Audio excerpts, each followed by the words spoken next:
Hello and welcome to our YouTube channel जिसका नाम है देव दिशा YTCDD। स्वागत है आपका हमारे इस यूट्यूब चैनल पर जिसका नाम है देव दिशा YTCDD। दोस्तों, आज के वीडियो में जो हम लेके आए हैं वो लेके आए हैं उत्तराखंड का सितंबर माह का करंट अफेयर। इससे पहले के वीडियो में 15 सितंबर तक करंट अफेयर दिया जा चुका है। इस वीडियो में 16 सितंबर से लेकर 30 सितंबर तक 30 सितंबर 2024 तक का करंट अफेयर उत्तराखंड, जो सिर्फ उत्तराखंड से संबंधित होगा और वो उत्तराखंड की सभी परीक्षाओं के लिए महत्वपूर्ण होगा, वो इसमें डिस्कस किया गया है। इसके बाद जो हमारा अगला वीडियो आएगा उसमें इसी पर आधारित कुछ प्रश्न होंगे। तो चलिए स्टार्ट करते हैं आज के वीडियो की उत्तराखंड समसामयिकी 16 सितंबर से लेकर 30 सितंबर 2024 तक। तो सबसे पहले हमारा जो इसमें टॉपिक है वो है 5वां राज्य ओलंपिक खेल। तो पहले 5वें राज्य ओलंपिक खेल को डिस्कस करेंगे। तो राज्य ओलंपिक खेल जो है इसके आयोजक कौन थे? आयोजक थे उत्तराखंड राज्य ओलंपिक संघ। और ये जो उत्तराखंड राज्य ओलंपिक संघ है इनके अध्यक्ष भी पूछे जा सकते हैं। तो इनके अध्यक्ष हैं महेश नेगी, श्री महेश नेगी इसके उत्तराखंड राज्य ओलंपिक संघ के अध्यक्ष हैं। ये जो ओलंपिक खेल हुए ये कहाँ हुए? ये मनोज सरकार स्पोर्ट्स स्टेडियम रुद्रपुर में हुए। आपको पता ही होगा मनोज सरकार जो हैं वो उत्तराखंड से संबंधित पैरा बैडमिंटन खिलाड़ी हैं, ओलंपियन हैं। इसका आयोजन हुआ 20 सितंबर से स्टार्ट, शुरुआत इसकी 20 सितंबर से हुई और ये जो आयोजन है ये चला था 27 सितंबर तक, यानी लगभग 7-8 दिन ये आयोजन चला था।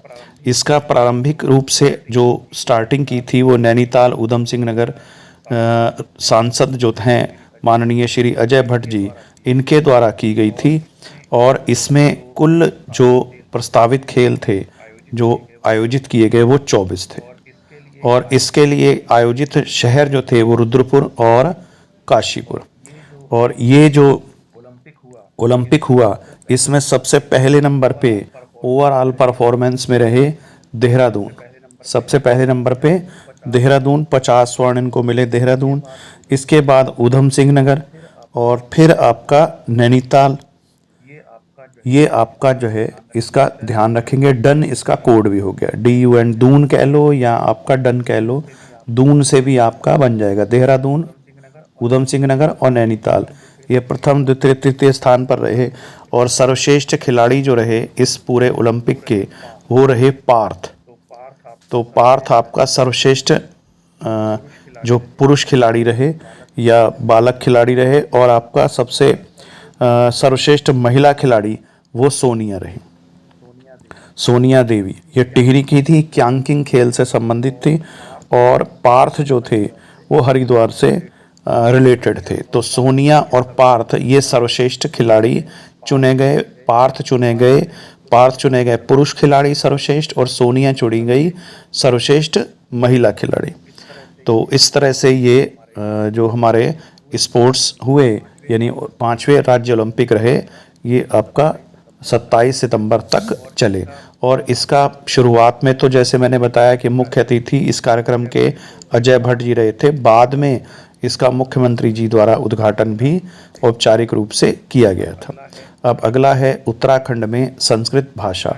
तो उत्तराखंड में संस्कृत भाषा आप जानते ही हैं, उत्तराखंड में पहले से ही 2 संस्कृत ग्राम भी घोषित किए जा चुके हैं।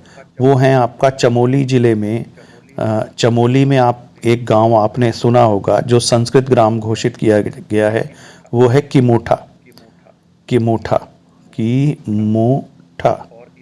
और इसी तरह से एक गांव वो घोषित किया गया है कुमाऊं में, वो है आपका भंतोला। वो क्या है? भंतोला। ये कौन से जिले में है?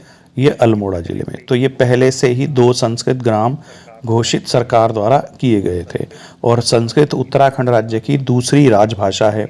अब इसी संदर्भ में उत्तराखंड की जो में संस्कृत के विकास के लिए सरकार ने और भी कदम उठाए हैं, उन्हीं को हमें डिस्कस करना है। तो सरकार ने एक तो कदम ये उठाया है कि अब हर जिले में 1 से 5वीं तक 5 संस्कृत विद्यालय खोले जाएंगे। साथ ही सभी 13 जिलों में, उत्तराखंड के सभी 13 जिलों में एक एक संस्कृत ग्राम चिन्हित किया जाएगा। अब जैसे यहाँ पे देहरादून में जो चिन्हित किया गया है वो है भोगपुर, इसी तरह से टिहरी में मुखेम, और आपका उत्तरकाशी में कोटगांव, और इसी तरह से रुद्रप्रयाग में वैजी गांव, डिम्मर गांव, ये डिम्मर गांव है, ये चमोली में। डिम्मर गांव की ख्याति इसलिए भी है कि यहाँ डिमरी ब्राह्मण रहते हैं जो बद्रीनाथ भगवान की पूजा अर्चना का कार्य करते हैं। इसके अलावा खिरसू ब्लॉक में, ये जो किनारे पर हैं ये ब्लॉक हैं, तो खिरसू ब्लॉक के गोदा गांव पौड़ी में है, उर्ग गांव पिथौरागढ़ का, पांडे कोटा गांव, अल्मोड़ा का, सेरी गांव बागेश्वर का, और खर्क काकी गांव चंपावत का। हरिद्वार से आपका नूरपुर पंजन खेड़ी है, पंजन हेड़ी, तो इस तरह से ये पंजन हेड़ी गांव है। तो ये जो चुने गए हैं, ये चुने गए हैं संस्कृत गांव उत्तराखंड से। इसके बाद नेक्स्ट हम देखेंगे तो नेक्स्ट आपका पर्यटन ग्राम है। पर्यटन ग्राम आपका एक अभी आपने सुना होगा कि कुछ उत्तराखंड के 4 ऐसे गांव हैं, 4 गांव हैं जो सर्वश्रेष्ठ पर्यटन ग्राम चुने गए हैं। ये आपका सर्वश्रेष्ठ पर्यटन ग्राम जो चुने गए हैं वो कौन कौन से? Number 1 Jakhol, number 2 Harsil, number 3 Gunji और नंबर 4 सूपी। अब ये इनके जनपद भी ध्यान रखने पड़ेंगे। जखोल का जनपद उत्तरकाशी, हर्षिल का भी उत्तरकाशी, और गुंजी पिथौरागढ़ से, और सूपी बागेश्वर से। अब एक इसमें और भी है कि ये किस वर्ग में चुने गए, किस कैटेगरी में चुने गए। तो ये चुने गए हैं नंबर 1 साहसिक पर्यटन के लिए, उत्तरकाशी जनपद का जखोल जो है वो साहसिक पर्यटन के लिए, हर्षित वाइब्रेंट विलेज के लिए, गुंजी वाइब्रेंट विलेज के लिए, और सूपी कृषि पर्यटन के लिए। तो इस तरह से ये सूपी जो गांव है वो बागेश्वर का गांव है, ये चुने गए। नेक्स्ट आप देखेंगे तो ये जो 4 सर्वश्रेष्ठ गांव जो चुने गए हैं, इनको 27 तारीख में जो पर्यटन दिवस जिस दिन मनाया जाता है उस दिन इनको केंद्रीय पर्यटन मंत्रालय द्वारा सम्मानित भी किया गया था। तो इन पर्यटन गांवों को इन चयन वर्गों में सर्वश्रेष्ठ पर्यटन ग्राम चुना गया है। आगे है नेक्स्ट फूलकोट अनुष्ठान। ये कहाँ पर होता है, यही प्रश्न आ सकता है। ये चमोली में होता है। फूलकोट अनुष्ठान चमोली में और ज्योतिर्मठ नरसिंह मंदिर परिसर में ये होता है। इसमें इस अनुष्ठान में फुलेरी आते हैं और ब्रह्म कमल के फूलों को एकत्र करके मंदिर में लाया जाता है। इन फूलों से माँ चंडिका का श्रृंगार किया जाता है। इसके बाद जो हमें टॉपिक डिस्कस करना है गणेश उत्सव। गणेश उत्सव कौन से जनपद में आयोजित किया जाता है? उत्तरकाशी जनपद में और अगोड़ा गांव में, और ये 11 दिवसीय उत्सव है। इसके अलावा सितंबर माह में जो और उत्सव मनाया गया उत्तराखंड राज्य में वो है सेलकू उत्सव। सेलकू का मतलब होता है कौन सोएगा रात भर, और ये उत्तरकाशी जनपद के उपला तकनौर घाटी में मनाया जाता है। इस उत्सव में माँ गंगा के शीतकालीन आवास मुखवा से ये प्रारंभ हुआ है और ये पूरे 15 दिन तक पूरी घाटी में मनाया जाता है। यहाँ इस उत्सव में भैला खेला जाता है, रासो व तांदी नृत्य करते हैं और सोमेश्वर देवता के साथ भी नृत्य करते हैं, और इसी उत्सव पर धी ध्यान को आमंत्रित किया जाता है। नेक्स्ट आ जाता है इसमें युवा संकल्प दिवस।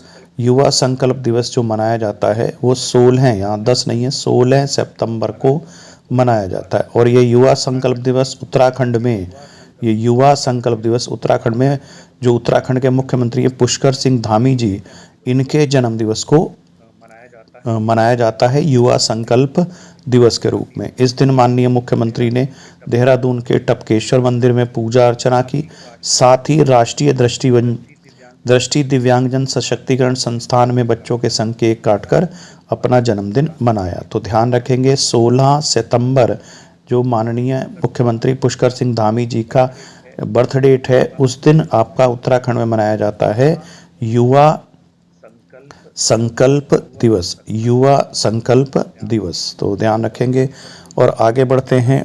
अगला जो टॉपिक है इसमें जो हमें डिस्कस करना है वो एक पुस्तक है, वो है खाकी में स्थित प्रज्ञ।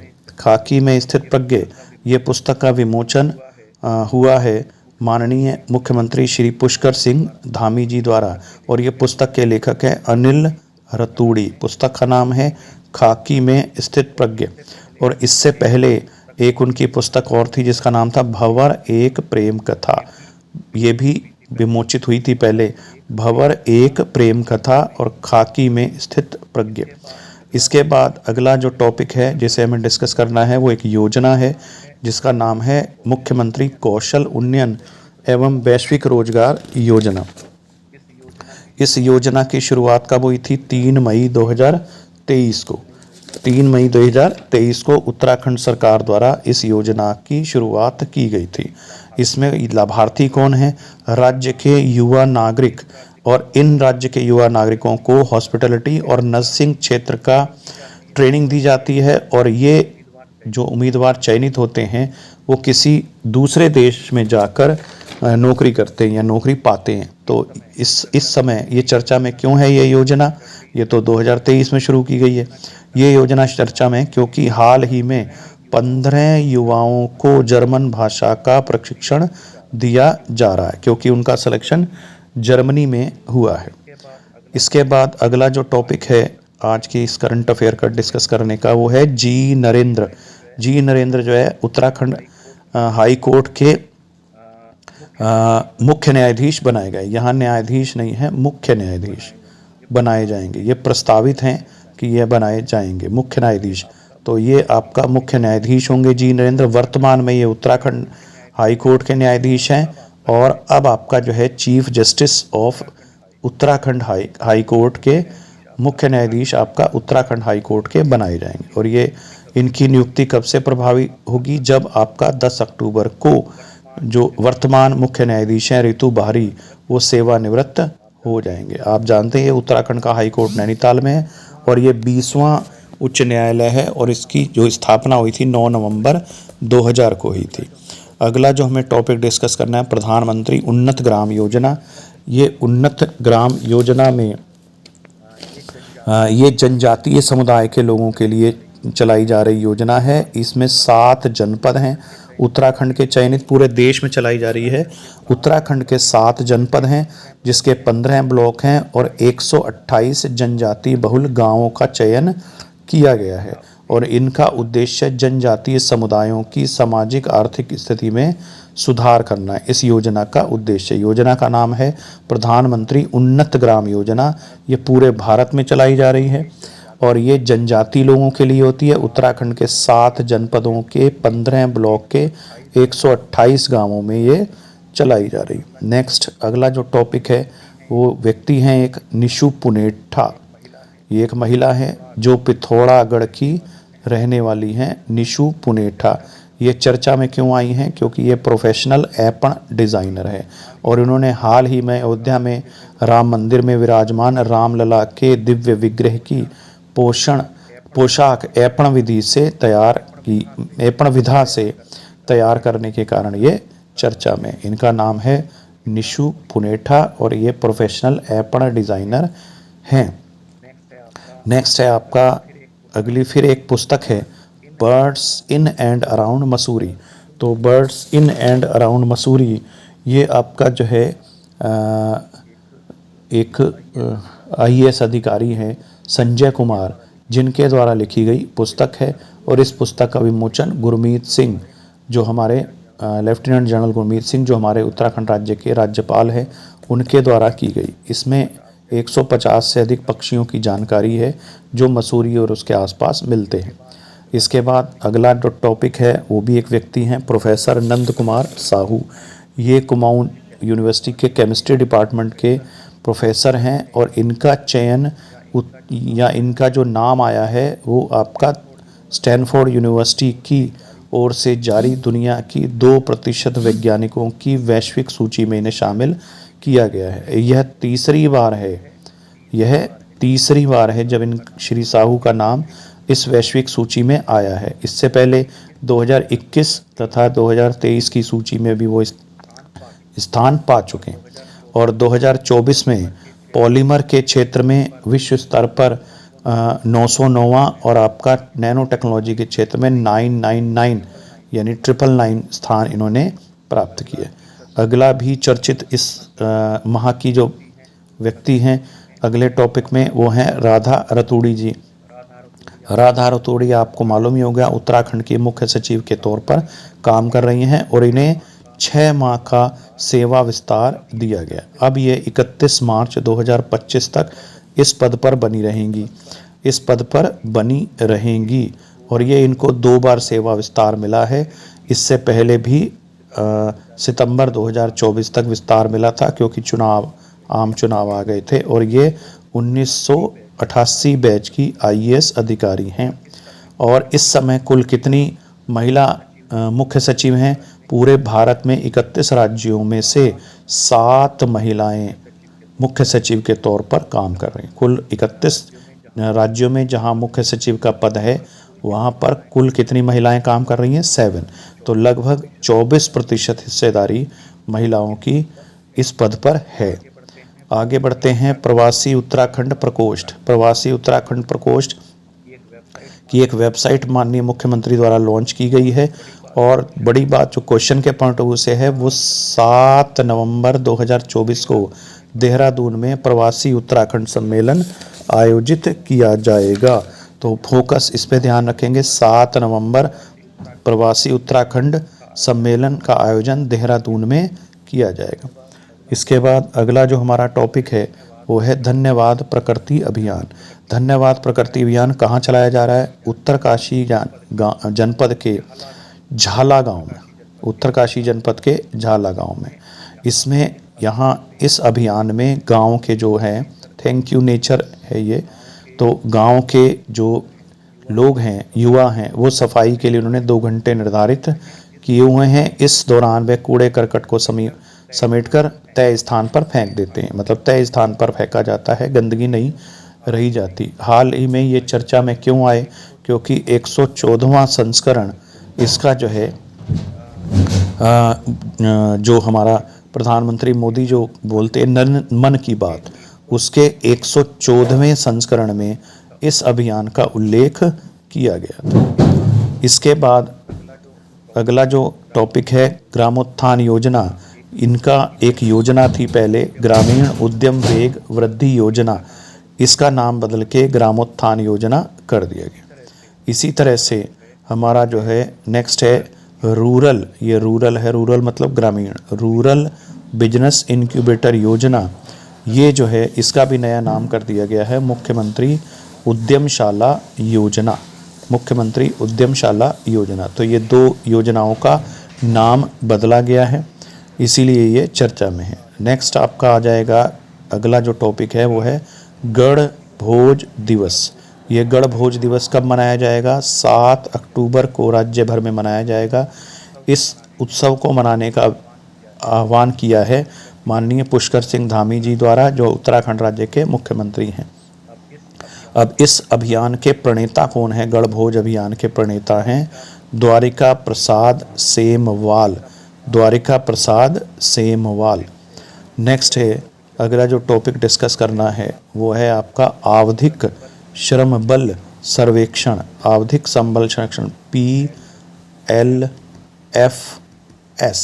PLFS ये आपका क्या है?